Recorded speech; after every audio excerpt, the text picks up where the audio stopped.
السلام علیکم ناظرین، پروگرام ادائے رمضان کے ساتھ میں ہوں آپ کی ہوسٹ دعا خان اور میرے ساتھ ہیں ڈاکٹر عمیر۔ آج کی ٹرانسمیشن ہماری کچھ لیٹ ہو گئی، ایون کہ خاصی لیٹ ہو گئی۔ اس کی کچھ وجوہات ایسے ہیں کہ جیسے کہ ہم سب جانتے ہیں، پورا ملک پاکستان یہ جانتا ہے کہ نئے وزیر اعظم منتخب ہوئے ہیں آج کے دن، اور کل سے اور سیاسی صورتحال کچھ چل رہی تھی جس کی وجہ سے تمام channels per he had lines کا سلسلہ جاری تھا، جس کی وجہ سے ہم اپنے ٹرانسمیشن میں ہمیں کچھ تاخیر ہو گئی۔ اور ہمارے جو نئے وزیر اعظم آئے ہیں، ہم کوئی بھی ہماری ریاست کو چلائے جو بھی ہو، لیکن ہم لوگ ہمیشہ دعا گو رہیں گے کہ اللہ تعالیٰ ہمارے ملک پاکستان کے لیے ہمیشہ خیر کرے، ہمیشہ بہتری کرے، ہم سب کے لیے جو بہتر ہے ہمیشہ اللہ تعالیٰ ہمارے حق میں وہی کرے۔ اور ہم کیونکہ آج ہمارے پاس وقت کی قلت ہے، ٹاپک ہمارا بہت ہی خوبصورت ہے۔ ٹاپک کی طرف جانے سے پہلے میں آپ سب کو یہ بتاتی چلوں کہ آج کا جو ٹاپک ہے، میرا خیال ہے اس کے اوپر 3 گھنٹے کی ٹرانسمیشن بھی اگر ہم کرتے تو بہت کم تھی، لیکن اب ہم اس کو تھوڑا سا سمیٹیں گے اور ہم جتنی ہمارے جتنے بھی عالم ہیں ان سے گفتگو کر سکیں گے، جتنی بھی ہم ان سے باتیں سیکھ سکیں گے، آج ہم اس کے اوپر جانیں گے، سیکھیں گے۔ ہمارے ساتھ کل کی طرح آج بھی بہت ہی عظیم شخصیت عمران عباس مظہری صاحب موجود ہیں۔ ان کے ساتھ بغیر کسی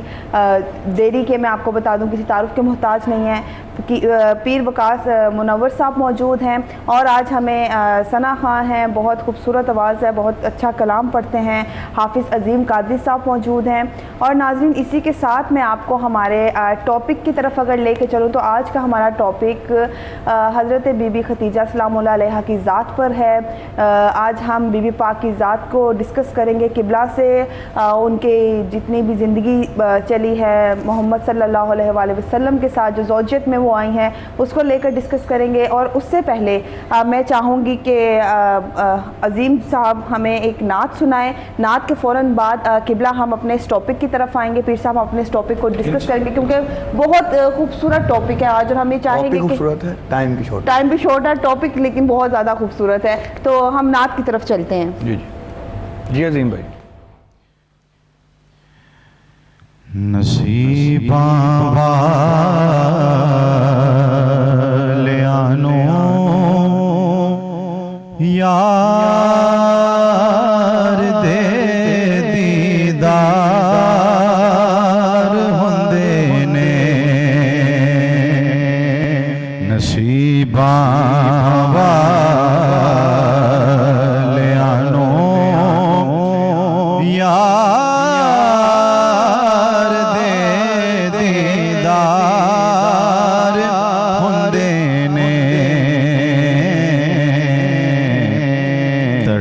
دینے جو اج ایتھے او کل دربار ہوندے نے، تڑپ دینے جو اج ایتھے او کل دربار ہوندے نے، اور گناہگارا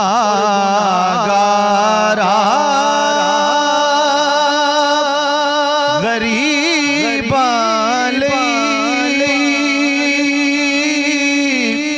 دنے راتی دعا کرنی، گناہگارا غریباں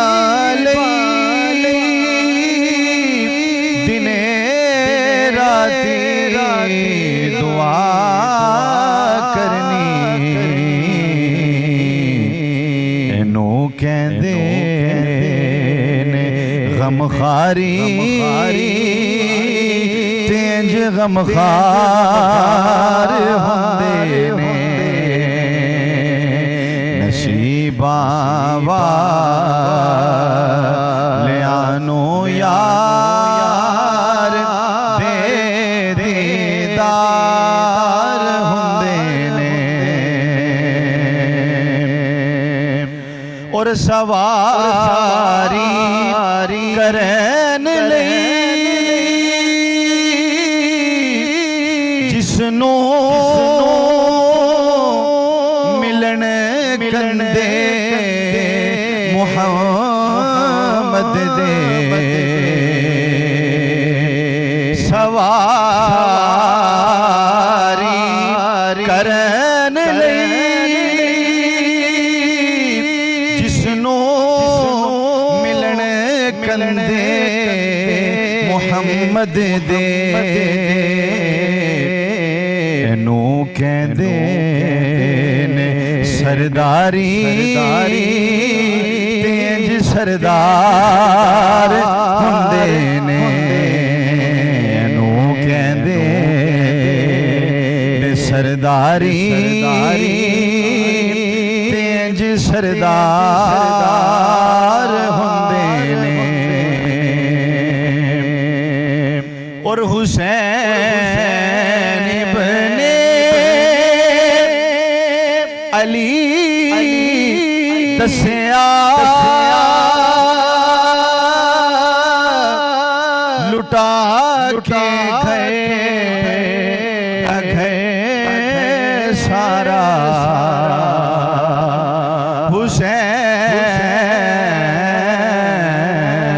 حسین ابن علی دسیا لٹا کے گئے سارا کہ رضا جے یار دی ہووے پھر کدوں انکار ہوندے نے رضا جے یار دی ہووے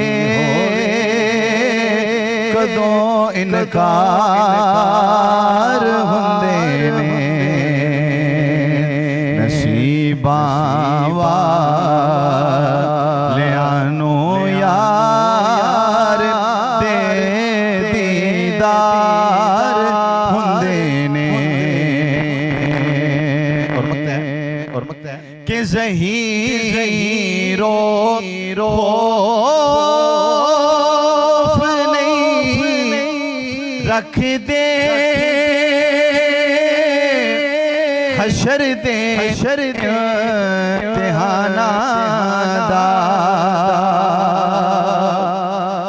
ظہیرو خوف نہیں رکھ دے حشر دے امتحانہ دا جڑے سیدان دے بچیاں دے بھائی خدمتگار ہوندے نے جڑے زہرا دے بچیاں دے بھائی خدمتگار ہوندے نے نصیباں والیانو یار دے دیدار ہوندے نے تڑپ دے نے جو اج تھے او کل دربار ہوندے نے ماشاءاللہ سبحان اللہ، بہت خوبصورت. کیوں دعا پھر پروگرام کا آغاز کیا ڈاکٹر جائے. عمیر سوال پہلا میرا خیال آپ کو کرنا چاہیے. جی قبلہ آج کا جیسا ٹاپک ہے حضرت خدیجہ رضی اللہ عنہا کے بارے میں، تو میں یہ جاننا، میرا جو سوال ہے اور میں جاننا چاہتا ہوں اور یہ کافی لوگ جاننا چاہتے ہیں کہ حضرت خدیجہ رضی اللہ عنہا قبیلہ خویلد سے تھیں اور آپ صلی اللہ علیہ وسلم بنو ہاشم سے تھے، تو آپ دونوں کی مطلب جو شادی ہوئی اس کی جو ریزنز اور اس کا جو پاسٹ ہے تھا وہ بتائیے گا، ہسٹری جو ہے اس کی ڈیٹیل میں ذرا تھوڑا گائیڈ کیجیے گا. اعوذ باللہ من الشیطان الرجیم، بسم اللہ الرحمن الرحیم. جناب ملکۃ العرب، ملکۃ التجار، نفیسہ، عفیفہ، طاہرہ، سیدہ قریش، جناب خدیجۃ الکبریٰ سلام اللہ علیہا بنت خویلد، جو کہ زوجہ رسول اللہ صلی اللہ علیہ وآلہ وسلم کہلانے سے پہلے ان کا جو معیار تھا، ان کا جو مقام تھا، ان کا جو خاندان تھا، عرب میں دو خاندان بڑے معروف تھے، جی ایک خاندان بنو ہاشم اور ایک خاندان خویلد۔ خاندان خویلد جو تھا وہ اپنی سخاوت اور تجارت میں معروف تھا، جی لیکن خاندان بنو ہاشم جو ہے، جب رسول خدا صلی اللہ علیہ وآلہ وسلم پہلی مرتبہ جناب ابو طالب علیہ السلام انہیں لے کے گئے ہیں بی بی کے قصر ابیض پر، تو رسول خدا نے بی بی نے کہا کہ آپ اپنا تعارف کروائیے۔ تو رسول خدا صلی اللہ علیہ وآلہ وسلم نے جو اپنا تعارف کروایا ہے اس میں رسول خدا نے صرف یہ فرمایا کہ انا کریم ابن الکریم ابن الکریم ابن الکریم ابن الکریم۔ ہمارا تعارف کرم ہے، بے شک، ہمارا تعارف شرافت ہے، ہمارا تعارف شجاعت ہے، اور انسانی زندگی، انسانی کیریکٹر کا کوئی ایسا گوشہ نہیں ہے جس میں ہم خاندان بنو ہاشم بدرجہ کمال پر موجود نہ ہوں، درجہ کمال پہ موجود ہیں۔ تو بی بی نے جو اپنا تعارف کروایا تو بی بی نے فرمایا کہ ہمارا خاندان جو ہے وہ تجارت اور سخاوت کے اعتبار سے معروف ہے، اس لیے کہ ملکۃ العرب وہ ہستی تھی کہ جن کی تجارت اتنی وسیع تھی کہ ہندوستان تک بی بی کے قافلے آتے تھے، یمن تک بی بی کے قافلے جاتے تھے، اور تجارت کا مال جو ہے جتنی گروسری آتی تھی وہ ساری انڈیا تک آتی تھی۔ بی بی نے جو رسول خدا صلی اللہ علیہ، خدا کرے کہ سب کو پروردگار غار حرا دکھائے۔ الہی میں ڈاکٹر صاحب جو حج پہ گیا ہوں تو میں بالخصوص میں نے کوشش کی کہ موقع مجھے ایسا مل جائے کہ میں اکیلا کسی طرح غار حرا میں کچھ دیر بیٹھ سکوں، اور پروردگار نے یہ کرم کیا کہ رات کے ایک پہر میں مجھے وہ موقع ملا، تقریباً سمجھ لیں 35-40 منٹ کا، کہ میں اکیلا غار حرا میں تھا، اور میں وہاں یہ بات سوچ سوچ کے روتا رہا ہوں کہ ایک جوان آدمی جو سپورٹس مین بھی ہو، وہ بھی اگر چاہے کہ میں پیدل غار حرا تک جاؤں تو اسے بھی بڑے حوصلے سے کام لینا پڑتا ہے، اور 32 جگہوں پہ اسے رکنا پڑتا ہے، اور پھر جا کے راستے میں کتنی مرتبہ وہ سوچتا ہے کہ نہیں میں واپس چلا جاؤں۔ اس مقام پہ رسول خدا موجود تھے، اور جناب ملکۃ العرب جناب خدیجۃ الکبریٰ سلام اللہ علیہا دن میں 3 مرتبہ گھر سے کھانا پکا کے پیدل رسول خدا تک پہنچایا کرتے تھے اس غار حرا میں۔ اور مقام معرفت جناب خدیجۃ الکبریٰ سلام اللہ علیہا یہ ہے کہ رسول خدا نے اعلان نبوت بعد میں کیا ہے، یعنی رسول خدا کا صلی اللہ علیہ وآلہ وسلم کا جو عقد ہے وہ 25 سال کی عمر میں ہوا ہے، اور جو اعلان رسالت ہے وہ 40 سال کی عمر میں، یعنی اعلان رسالت سے 25 برس پہلے رسول خدا جب پہلی مرتبہ بی بی کے محل سرا کی طرف گئے ہیں تو بی بی اپنے ان کے محل کے اوپر، چھت کے اوپر ریشمی تنابوں سے بندھا ہوا ایک خیمہ ہوتا تھا جس میں بیٹھ کے آنے جانے والے قافلوں کو وہ دیکھا کرتی تھیں، تو بی بی اس میں تشریف فرما تھیں، اور جناب ابو طالب علیہ السلام رسول خدا کو لے کے آ رہے تھے۔ تو بی بی نے فرمایا، اور یہ بات جو ہے عام کتابوں میں بھی آپ کو مل جائے گی، یہ ٹکڑا کہ بی بی نے فرمایا کہ آپ انہیں کہیں ایک دفعہ دوبارہ آئیں۔ وہ جو دوبارہ آئیں کیا فلسفہ تھا، اس کا راز تھا، جو پوچھا گیا کہ بی بی آپ نے کیوں کہا کہ یہ دوبارہ آئیں، تو انہوں نے فرمایا، جو جملہ رسول خدا صلی اللہ علیہ وآلہ وسلم کی آمد پہ بی بی نے ارشاد فرمایا وہ یہ تھا کہ اپنی کنیزوں کے ساتھ کھڑی تھی، اور بی بی فرما رہی تھی کہ ھذا ہوا و رب الکعبہ، مجھے کعبہ کے رب کی قسم ہے یہ وہی نبی ہے جس کا میں انتظار کر رہی ہوں۔ سبحان اللہ۔ یعنی باقی ساری امت میں اور جناب ملکۃ العرب میں جو پہلا فرق ہے وہ یہ ہے کہ باقی ساری امت نے رسول اللہ کے اعلان رسالت پر کلمہ رسالت پڑھا ہے، یہ وہ بی بی ہیں کہ ابھی اعلان رسالت 15 برس بعد ہوگا، اور بی بی نے رسول خدا کی رسالت کا اقرار کیا ہے اس وقت جب ابھی 15 برس پڑے تھے۔ بی بی نے فرمایا ھذا ہوا و رب الکعبہ، اس لیے کہ میں دیکھ رہی ہوں کہ یہ جب تشریف لا رہے تھے تو ان کے سر پہ ایک بادل سایہ فگن تھا، اور میں نے کتب سابقہ میں پڑھا ہے کہ جو آخری نبی ہوگا اس کے سر پہ ایک بادل سایہ فگن ہوگا۔ اور بی بی نے جو آپ کا غلام تھا میسرہ، جب پہلی مرتبہ شام کی طرف قافلہ بھیجا اور جس میں رسول خدا صلی اللہ علیہ وآلہ وسلم گئے ساتھ، تو بی بی نے میسرہ سے یہ کہا کہ میسرہ تم نے سارے راستے میں اس ہاشمی جوان کا خیال رکھنا ہے، یہ خیال نہیں رکھنا کہ اسے کھانا کھلانا ہے، اسے پانی پلانا ہے، نہیں، خیال کیا رکھنا ہے؟ خیال یہ رکھنا ہے کہ یہ بیٹھتا کیسے ہے، یہ چلتا کیسے ہے، یہ گفتگو کیسے کرتا ہے، یہ معاملات کیسے طے کرتا ان ہے، کے اعمال دیکھنے تھے کیسے وہ دیکھنا ہے۔ اور جب وہ واپس آئے تو بی بی نے میسرہ سے پوچھا کہ مجھے ان کا کوئی عیب بتاؤ، تو وہ پریشان ہو گئے. ان کا کہ بی بی میں ان کا عیب کیا بتاؤں, یہ وہ شخصیت ہے کہ میں دیکھتا رہا ہوں کہ اگر یہ پتھر پہ پاؤں رکھتے تھے تو پتھر میں نشان بن جاتا تھا, اگر یہ ریت پہ پاؤں رکھتے تھے تو ان کے نشان قدم نظر نہیں آتے تھے. میں سارے قافلے میں یہ دیکھتا رہا ہوں کہ اگر کسی کو پیاس لگتی تھی ایک گھونٹ پانی کا پلا دیتے تھے تو اسے بعد میں پیاس نہیں لگتی تھی, کسی کو بھوک لگتی تھی اپنے ہاتھ سے ایک لقمہ کھلا دیتے تھے تو کسی کو بھوک نہیں لگتی تھی. بلکہ یہاں تک میں نے اپنی کتابوں میں معتبر میں پڑھا ہے کہ میسرہ نے فرمایا کہ بی بی میں دیکھ رہا تھا کہ جب قافلہ چل رہا تھا تو یہ قافلے کے وسط میں چلتے تھے اور ان کے سر پہ ایک بادل تھا جو سایہ فگن تھا, اور میں نے اس بادل سے موسمی پھلوں کو گرتے ہوئے دیکھا ہے جو لوگ اٹھاتے تھے اور کھاتے تھے. تو جناب ملیکۃ العرب کا مقام اور ان کا رسول خدا کی زوجہ ہونے کی حیثیت سے وہ بعد میں شروع ہوتا ہے. جو ان کا ذاتی سٹیٹس ہے وہ یہ ہے کہ رسول خدا صلی اللہ علیہ وسلم کو انہوں نے اعلان رسالت سے پہلے پہچانا ہے, اور ایسی باوفا بیوی, بلکہ میں یہ سمجھتا ہوں کہ یہاں ایک لفظ ہوتا ہے عام طور پہ بیوی لفظ استعمال ہوتا ہے, ایک زوجہ ہوتا ہے. بیوی اسے کہتے ہیں جس سے کسی مرد کا عقد ہو جائے, اور زوجہ اسے کہتے ہیں جس کی موجودگی میں دوسرا عقد حرام ہو جائے. رسول خدا نے ملکۃ العرب کی زندگی میں کوئی دوسرا عقد نہیں کیا ہے. جب سارے عرب نے بائیک آؤٹ کر دیا تھا تو شیب ابی طالب میں وہ بی بی کہ جس کا ایک محل میں بچھا ہوا جو قالین تھا اس کی قیمت پورا عرب نہیں دے سکتا تھا. وہ بی بی 3 دن تک درختوں کے پتے کھاتی رہی ہیں وفائے محبت مصطفیٰ صلی اللہ علیہ وآلہ وسلم. اچھا, اس میں مجھے یہ بتائیں کہ جس طرح آپ نے بتایا ہے کہ وہ آپ صلی اللہ علیہ وسلم ان کے امپلائی تھے, اور انہوں نے امپلائی میں مناسب لفظ نہیں ہے رسول خدا صلی اللہ علیہ وآلہ وسلم کے لیے. میں یہ سمجھتا ہوں جو میری دانش میں جو کچھ میں سمجھاؤں, نہ رسول خدا صلی اللہ علیہ وآلہ وسلم کو تجارت کی ضرورت تھی, قطعاً ایسا نہیں تھا. اصل معاملہ یہ ہے, میں یہ سمجھتا ہوں کہ رسول خدا اس تجارت میں شامل ہو کر رسول خدا نے صرف بی بی کا تعارف کروایا کہ یہ ان کی حیثیت کیا ہے. صحیح. اور رسول خدا صلی اللہ علیہ وسلم کو تجارت میں شامل کر کے بی بی نے بتایا کہ ان کی حیثیت کیا ہے. نہیں, وہ بیسیکلی ان کا سٹیٹس کیا تھا. نہیں قبلہ, پہلے اس سوال سے پہلے میں یہ آپ سے جاننا چاہوں گی کہ جیسے بی بی پاک نے عقد کا پیغام خود جناب رسول صلی اللہ علیہ وسلم کی بارگاہ میں پیش کیا تھا کہ وہ عقد کرنا چاہتے ہیں, اس سے ہمارے لیے ایک میسیج بھی بنتا ہے کہ ہماری شریعت میں, ہمارے دین میں اگر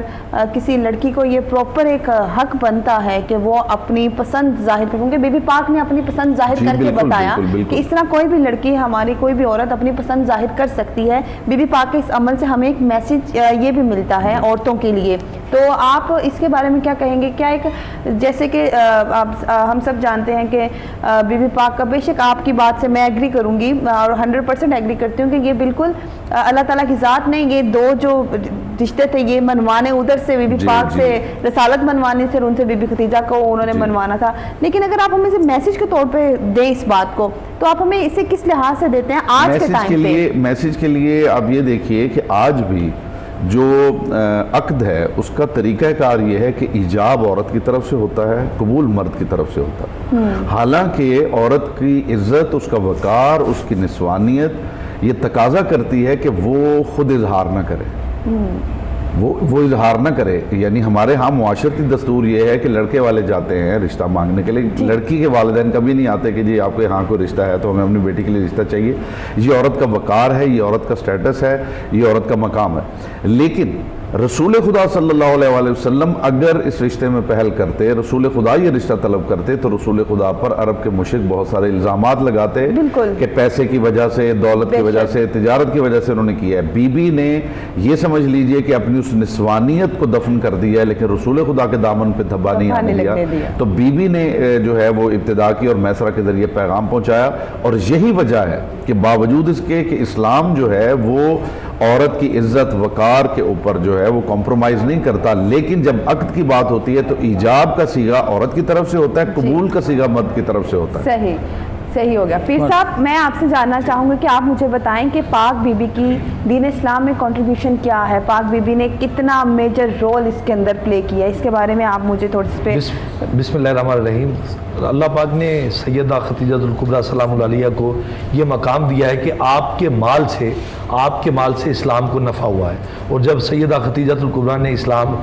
دعوت میرے آقا کریم پر ایمان لے آئیں تو آپ نے عرب کی جتنے تاجر تھے انہیں بلایا اور بلا کر کہا یہاں پہ اکٹھے ہو جاؤ. پوچھا بی بی آج کرنا کیا چاہتی ہے؟ کہا جو میرے محمد صلی اللہ علیہ وسلم کو مان لے گا میں اس کو اپنا مال معاف کرتی چلی جاتی ہوں. تو کہتے ہیں اس میں کچھ غریب و غربا لوگ آئے, وہ تھے قرضئی, وہ حضرت خدیجہ الکبریٰ کا مال انہوں نے واپس کرنا تھا تو انہوں نے مال واپس نہیں کر سکتے تھے. تو انہیں پوچھا بی بی ہمارے لیے کیا حکم ہے؟ آپ نے محمد عربی صلی اللہ علیہ وسلم کو بٹھایا اور کہا ان کو دعائیں دیتے جاؤ اور گزرتے جاؤ, میں تمہیں معاف کرتی جاتی ہوں, میرے سر کے تاج ہیں ان کے لیے دعا کرتے جاؤ. نبی اکرم صلی اللہ علیہ وسلم کو جب اعلان نبوت کیا, یہ واحد بی بی ہے جس نے معجزہ طلب نہیں کیا نبی پاک صلی اللہ علیہ وسلم سے, حتیٰ کہ مرد اور عورت کا جو رشتہ ہے اس کے اندر میاں بیوی کا ایک دنیا کائنات کا کنسیپٹ ہے کہ اس سے رازدار اور کوئی نہیں ہوتا, لیکن سیدہ خدیجہ الکبریٰ فرماتی ہیں کہ میں نے ان جیسا شوہر نہیں دیکھا, اور حضور فرماتے ہیں میں نے اس جیسی بیوی نہیں دیکھی ہے. اور کمال زندگی کا حسن یہ ہے کہ آپ نے جب بھی بات کی ہے رسول خدا کی رضا کو راضی رکھا ہے, کبھی یہ نہیں کہا کہ میں مکہ کی سردار ہوں. میں ابھی حتیٰ کہ جو عورت خواتین آج بھی بزنس کرتی ہیں وہ اپنے خاوند کے کبھی بات نہیں مانتی. ابھی سوسائٹی میں آپ چلے جائیں, وہ عورت جو خود کماتی ہے, خود کفیل ہے, وہ مرد کو ایسے سمجھتی ہے کہ جیسے وہ پاؤں کی جوتی کی حیثیت بھی نہیں رکھتے. معاشرے کا یہ ایک موجودہ عصر حاضر کی یہ موجودہ کمزوری ہے, اور سب سے بڑی یہ وہ کمزوری ہے جس کی وجہ سے معاشرے کے اندر ایک ایسی سینس اور ایسا ایک معاشرہ کریٹ کیا جا رہا ہے جس میں مرد اور عورت کا اعتماد ختم ہوتا جا رہا ہے, اور اس رشتے میں جو محبت تھی, جو پیار تھی, وہ لذت اور اشنائی تھی, وہ ختم ہو گئی. اب مرد سمجھتا ہے کہ میں کماتا ہوں, عورت سمجھتی ہے میں کماتی ہوں. اس کا جو ایک ڈیفرنٹ تھا, ایک پیار محبت کا ایک ٹائم, وہ ایک ٹائم آپ اپنے اسی بات سے آج کی جو خواتین جو ورکنگ وومنز ہیں یا جو اپنے خاوندوں کو اس طرح, بہت سی ایسی بھی ہیں کہ نہیں آج بھی وہ شوہر کی اسی طرح عزت کرتی ہیں, گھر بھی دیکھتی ہیں اور اپنے شوہروں کی عزت, لیکن آپ آج کی اگر ہم میجورٹی کی بات کریں تو آپ اپنی ہی, آپ کی بات بہت خوبصورت آپ نے بات کی ہے, آپ اس میں سے کیا میسج دینا چاہیں گے؟ میں یہی میسج دینا چاہتا ہوں کہ آج کے دن کو دیکھیں, خدیجہ الکبریٰ کا دن منانے کا مقصد یہ نہیں ہے ان کی یادیں, ان کی باتیں کرنے کا مقصد یہ ہم عمل کریں کہ ان کی ذاتوں سے ہم سیکھیں کہ انہوں نے کیسے زندگی گزاری تھی.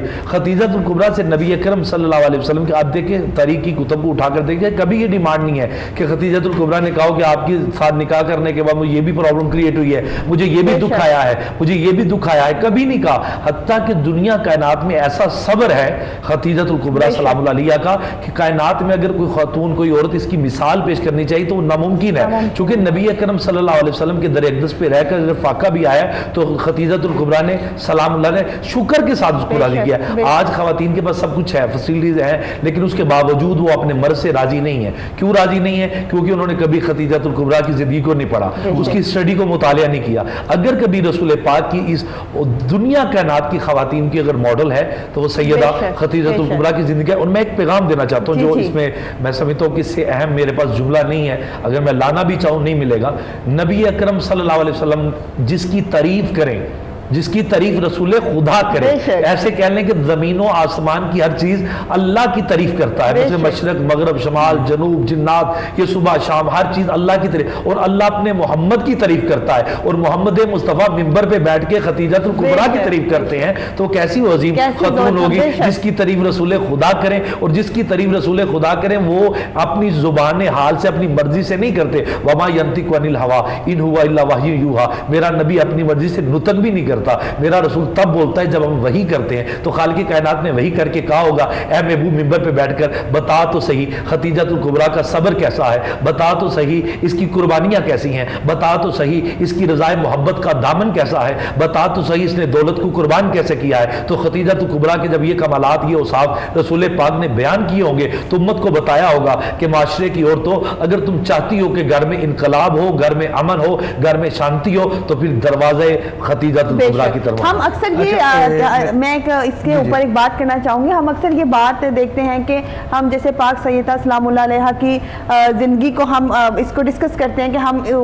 ویسی چیزیں اپنائیں, ہم اس طرح ان کے نقش قدم پر چلیں گے وہ, اور ان کی بھی والدہ تو بے شک ان کا مقام جو ہے شاید میرا خیال ہے انسانی سوچ سے یہ ایک اوپر کی سطح پہ, یہ ہمارے بس کی بات نہیں ہے. یہ تعریف بے شک محمد صلی اللہ علیہ وسلم ہی انکی جو بیان کر سکتے ہیں وہ وہی کر سکتے ہیں, یا اللہ تعالیٰ نے جو بیان کر دیا یہ وہی ہے. ہم لوگ تو شاید وہ لوگ ہیں کہ جو اس کو اپنی سوچ کے مطابق اس کو سانچے میں ڈھال کے ہم اس کو کر لیں. اور میرا خیال ہے ڈاکٹر صاحب اپنا سوال کرتے ہیں, بہت غصے سے دیکھتے ہیں مجھے. اچھا میرے غصے ڈرتی بھی ہیں؟ جی جی ڈاکٹر صاحب سوال کریں. اچھا قبلہ میرا آپ سے کویشچن ہے, جس طرح ابھی حفیظ صاحب فرما رہے تھے کہ آپ صلی اللہ علیہ وسلم کی جو زوجہ تھی حضرت خدیجہ رضی اللہ عنہا, انہوں نے اپنا سب کچھ قربان کیا. اس میں آج کی جو بیوی ہے یا آج کا جو میاں بیوی کا ریلیشن ہے اس کو تھوڑا بیان کیجیے گا. ڈاکٹر صاحب کمال یہ نہیں ہے کہ سب کچھ قربان کیا, نو ڈاؤٹ یہ بھی کمال ہے. کمال یہ ہے کہ تجارت, آپ خود بھی ماشاءاللہ بزنس کرتے ہیں, تجارت ایک ایسا شعبہ ہے کہ جس کے بارے میں رسول خدا صلی اللہ علیہ وسلم کا یہ فرمان ہے کہ یہ ناممکن حد تک مشکل ہے کہ کوئی بندہ تجارت کر رہا ہو اور اس کی تجارت کے مال میں کہیں سے رزق حرام شامل نہ ہو. یعنی دانستہ طور پہ نہ دانستہ طور پہ, چاہتے ہوئے نہ چاہتے ہوئے کہیں نہ کہیں سے مال حرام اس میں داخل ہو جاتا ہے. جھوٹ بول لیتے ہیں جس طرح, کچھ بھی, کوئی بھی ذریعہ اس کا ہو سکتا ہے, چاہے وہ کتنا ہی متقی پرہیزگار انسان ہو, چاہے وہ کتنا ہی بڑا عالم دین ہو. جیسے جیسے اس کا کاروبار پھیلتا چلا جاتا ہے اس میں سے بہت سے مواقع پیدا ہوتے ہیں حرام کے شامل ہونے کے. کمال جناب ملیکۃ العرب یہ ہے کہ بی بی کی دولت کا ڈھیر لگایا رسول خدا نے, اور رسول خدا نے ایک سکہ بھی الگ نہیں کیا کہ یہ مال خدیجہ میں حرام شامل ہو گیا تھا. پورے کا پورا مال جو ہے رسول خدا صلی اللہ علیہ وسلم نے جو ہے وہ تقسیم کیا ہے. اور یہ رسول خدا کا تقسیم کرنا بتا رہا ہے کہ بی بی باوجود اس کے کہ ابھی کلمہ نہیں پڑھا, وہ جو ظاہری کلمہ ہوتا ہے, یا رسول خدا پہ ایمان نہیں ہے, یا وہ سارا, اس کے باوجود وہ کس معیار کی محتاط تاجرہ ہیں کہ جن کے مال میں ایک جو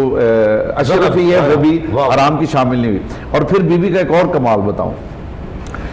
عقد میں حق المہر جو ہے وہ مرد پہ واجب ہے کہ وہ مرد ادا کرے گا حق المہر. یہ واحد کائنات کا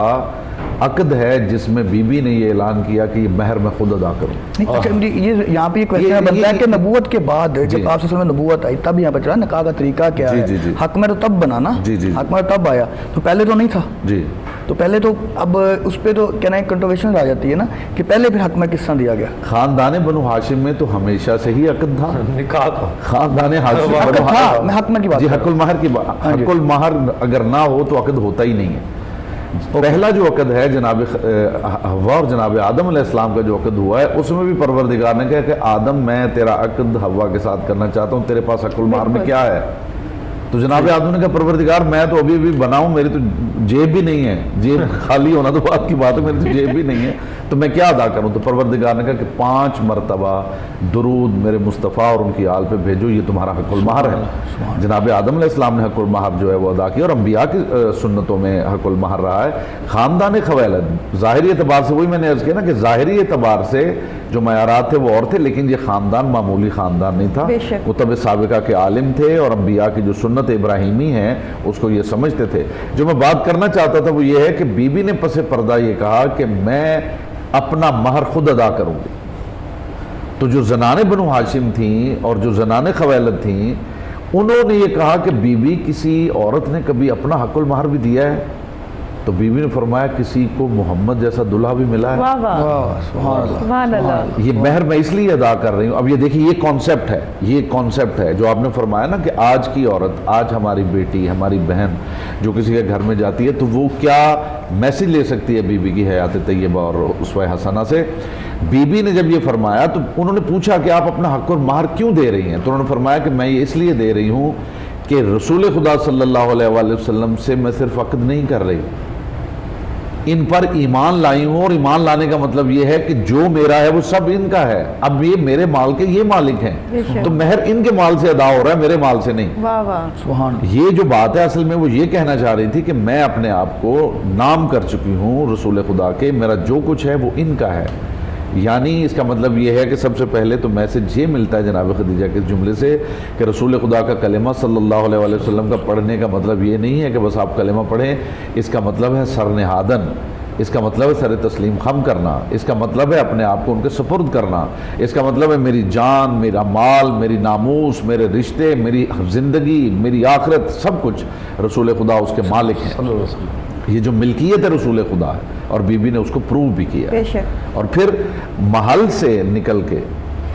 رسول خدا صلی اللہ علیہ وآلہ وسلم کی زندگی میں، ایک نبی کی زندگی میں، ایک عام شوہر نہیں ہے، ایک نبی ہے، اس کے کیا معیارات ہوں گے، ان معیارات میں آپ کو ودن نو ٹائم ایڈجسٹ کرنا، یہ وہ میسج ہے جو آج ہماری بیٹیوں کے لیے، ہماری بہنوں کے لیے ضروری ہے کہ گھر، باپ کے گھر میں وہ جو کچھ بھی ہیں، کوئی شہزادی ہے یا کوئی ملکہ ہے، جو بھی ہے، وہ کیسے سونے کا چمچ لے کے پیدا ہوئی ہے، لیکن جب وہ شوہر کے گھر جائے تو پھر وہ شوہر کو نہ جتلائے کہ میں ناشکری نہیں کرنی چاہیے، ناشکری نہ کرے، اور اپنے آپ کو اس ماحول میں ایڈجسٹ کرے۔ بی بی نے، آپ یہ دیکھیے کہ جن کے محل میں یعنی 70 کنیزیں بی بی کی وہ تھیں جو ایک ہی قد کی اور ایک ہی سٹیٹس کی کنیزیں، ایک طرح کا لباس پہنے ہوئے، ٹھیک ہے، سونے اور چاندی کے ہاون دستے تھے جن کے گھر سونے اور چاندی کے برتنوں میں کھانا کھلایا جاتا تھا، اس معیار کی بی بی چلی ہیں اور رسول خدا کے گھر گئی ہیں، لیکن ودن نو ٹائم انہوں نے ایسے ایڈجسٹ کیا ہے کہ رسول خدا نے اپنی زندگی میں ان کے بارے میں ایک شکوہ بھی نہیں کیا۔ اس کے بعد ابھی آئیں گے تو ہم اور بھی کچھ کویسچن پوچھیں گے انشاءاللہ۔ میرا خیال ہے ابھی ایک ہمیں چھوٹی سی بریک لینی چاہیے، بریک کے بعد پیر صاحب آپ سے ایک سوال کروں گی میں کہ نبی پاک صلی اللہ علیہ وسلم کو پاک بی بی کا جو رشتہ تھا وہ کس قدر پیارا، کس قدر تھا، کس قدر پیاری زوجہ تھی یہ آپ کی، اس پہ ہم ایک بریک کے بعد بات کریں گے۔ آپ دیکھتے رہیے گا ادائے رمضان، ملتے ہیں چھوٹے سے بریک کے بعد۔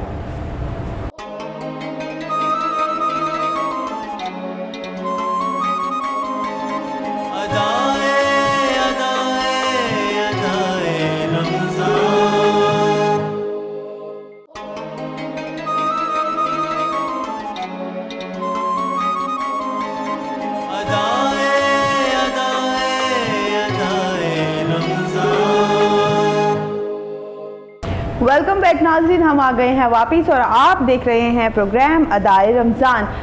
بریک پہ جانے سے پہلے میں نے پیر صاحب سے ایک سوال کیا تھا اور بریک کے دوران ہمیں جوائن کیا ہے عمر حیات نے،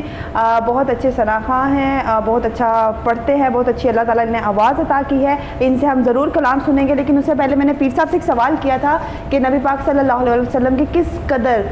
محبوب، کس قدر پیاری زوجہ تھیں اور ان کے بارے میں نبی پاک صلی اللہ علیہ وسلم نے کس قدر محبت سے جو بھی ارشاد کیا، جو بھی فرمایا، اس کے اوپر آپ ہمیں تھوڑی سی بخاری شریف کی حدیث ہے کہ نبی اکرم صلی اللہ علیہ وسلم اکثر سیدہ خدیجہ الکبریٰ کا ذکر کیا کرتے تھے،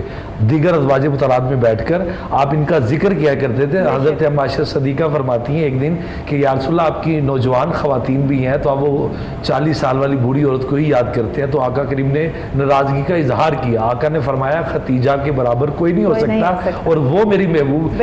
خاتون ہے جن سے اللہ پاک نے مجھے اولاد عطا فرمائی۔ اور خدیجہ الکبریٰ کی ہر عید پہ، جیسے بقرہ عید پہ نبی اکرم جانور ذبح کرتے تھے اور اس کا گوشت لے کر نبی اکرم چلتے تھے اور جا کر حضرت خدیجہ الکبریٰ کی سہیلیہ میں تقسیم کرتے تھے۔ پوچھا یا رسول اللہ یہ کیوں کرتے ہیں؟ فرمایا یہاں پہ خدیجہ کی سہیلیاں خوش ہوگی، وہاں پہ خدیجہ الکبریٰ خوش ہوگی۔ تو آپ اکثر کہا کرتے تھے پروردگار عالم نے اس کے مال سے مجھے نفع دیا، اس کے ساتھ سے مجھے سہارا دیا، اور آقا کریم کی وہ جو کہتے ہیں نا پسندیدہ شخصیات میں سیدہ خدیجہ الکبریٰ۔ جب آپ پہ پہلی وہی بھی آئی تھی تو تب بھی حضرت خدیجہ رضی اللہ عنہا نے آپ کو حوصلہ دیا تھا کہ جب آپ آئے تھے تو حضرت ملونی کا آپ نے خوبصورت آپ نے شارٹ کر کے، پھر میں کہتی ہوں اتنے خوبصورت طریقے سے آپ نے بیان کیا کہ اتنی لمبی بات کو آپ نے بڑے ہی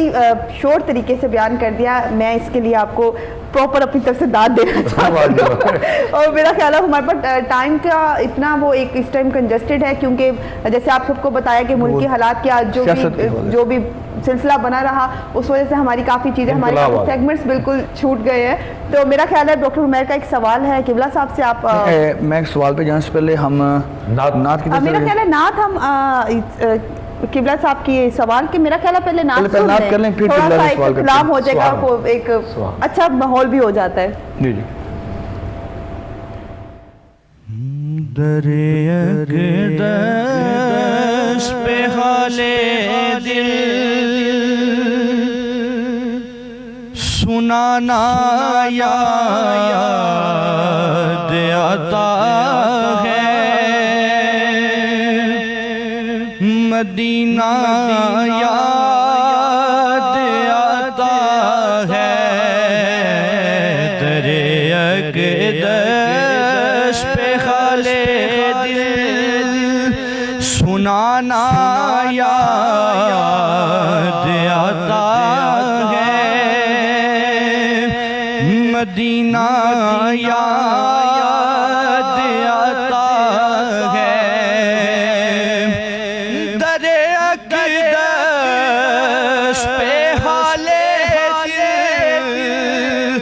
سنانا یاد آتا ہے مدینے میں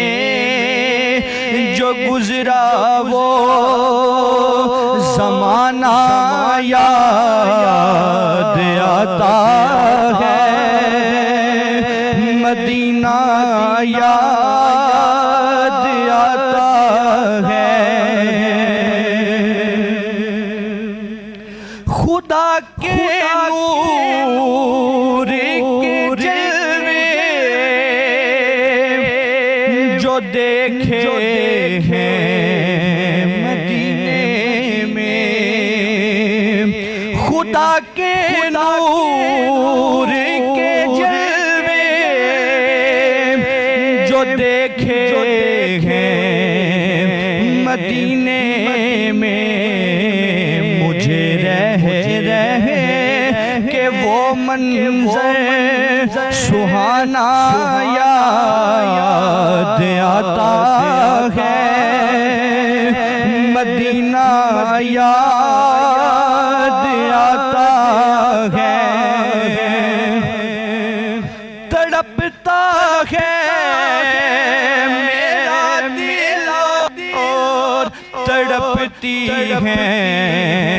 میری آنکھیں یا رسول اللہ تڑپتا ہے میرا دل اور تڑپتی ہیں میری آنکھیں بلا لو اب مدینے میں دوبارہ یا رسول اللہ مدینہ یاد آتا ہے مدینہ یاد آتا ہے مدینہ یاد آتا ہے مدینہ یاد آتا ہے سبحان اللہ، بہت خوب، بہت اچھا۔ اچھا قبلہ، آپ جیسے ہم اکثر دیکھتے ہیں آپ حضرت خدیجہ رضی اللہ عنہا کے بہت سے القابات تھے، ان کو سیدہ کہا گیا، ان کو طاہرہ بھی کہا گیا، کہیں کبریٰ بھی کہا گیا، تو اس کے بارے میں ذرا تھوڑا روشنی ڈالیے گا، ان کے کیا مطلب، کس وجہ سے ان کے کیا مطلب تھے، کیوں ان کو یہ لقبات دیے گئے؟ دیکھیے عرب کا جو قبائلی کلچر ہے اگر آپ اس کا مطالعہ کریں تو عرب کے لوگ کسی کو ماننا نہیں چاہتے تھے، ہر کوئی اپنی ذات میں اتنا متکبر تھا کہ وہ کسی دوسرے کو اپنے سے بڑا نہیں ماننا چاہتا تھا۔ دو ہستیاں ایسی ہیں کہ جنہیں عرب کے اس معاشرے نے، مشرکین نے بغیر کسی انفلوئنس کے، بغیر کسی پریشر کے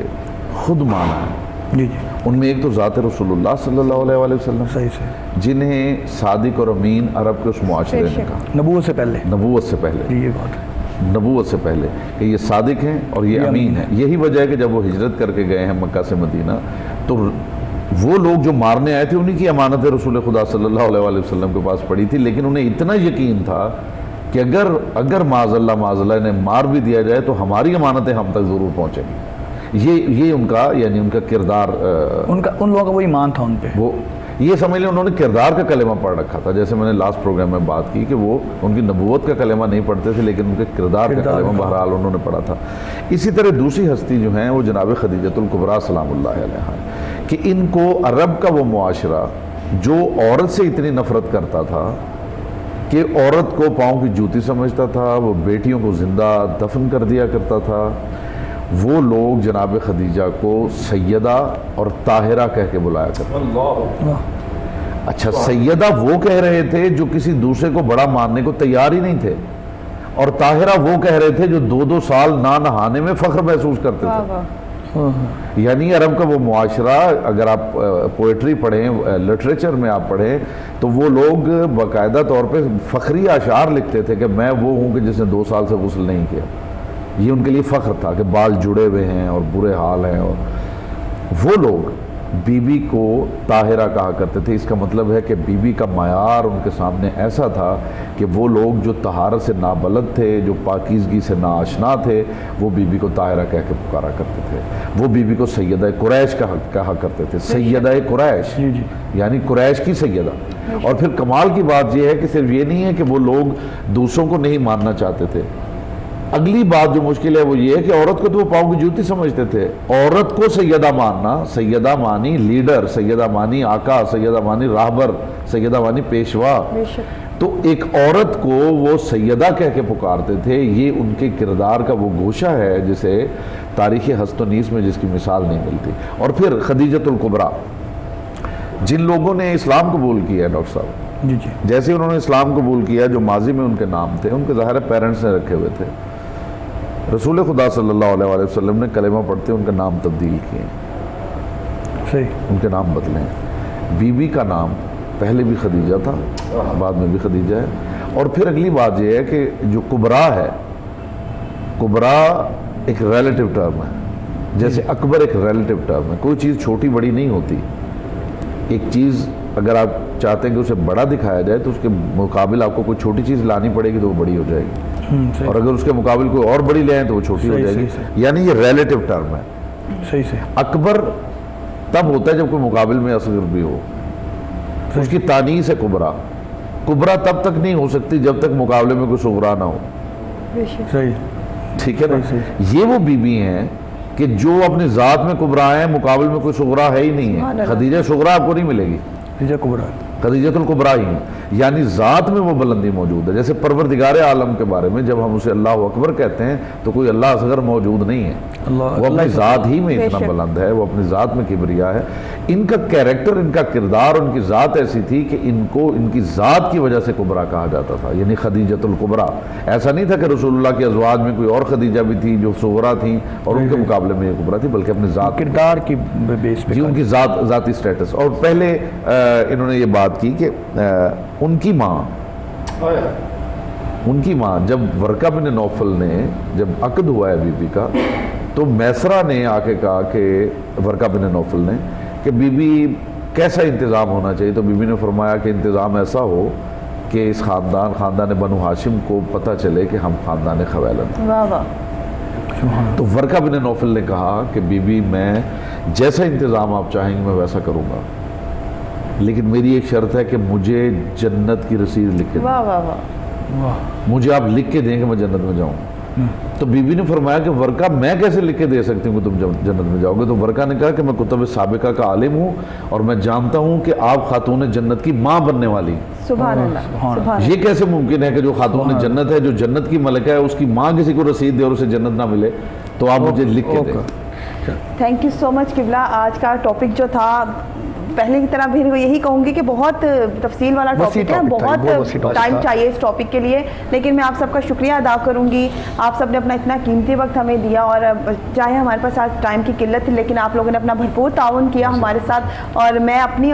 کوہ نور کی پوری ٹیم کی طرف سے آپ سب کا شکریہ ادا کرتی ہوں. قبلہ صاحب آپ کا, پیر صاحب آپ کا, اور حافظ صاحب آپ کا, آپ سب آئے اور آپ نے ہمیں جوائن کیا. انشاءاللہ تعالی ناظرین کل پھر آپ سے ملاقات ہوگی ایک نئے ٹاپک کے ساتھ, ایک اپنے سب سیگمنٹس کے ساتھ. پوری کوشش کریں گے کہ سب سیگمنٹس کو ہم کل ڈسکس کریں گے انشاءاللہ. تب تک کے لیے مجھے اور ڈاکٹر عمیر کو دیجیے اجازت. کل ملاقات ہوتی ہے, دیکھتے رہیے گا اندھائے رمضان. خدا حافظ.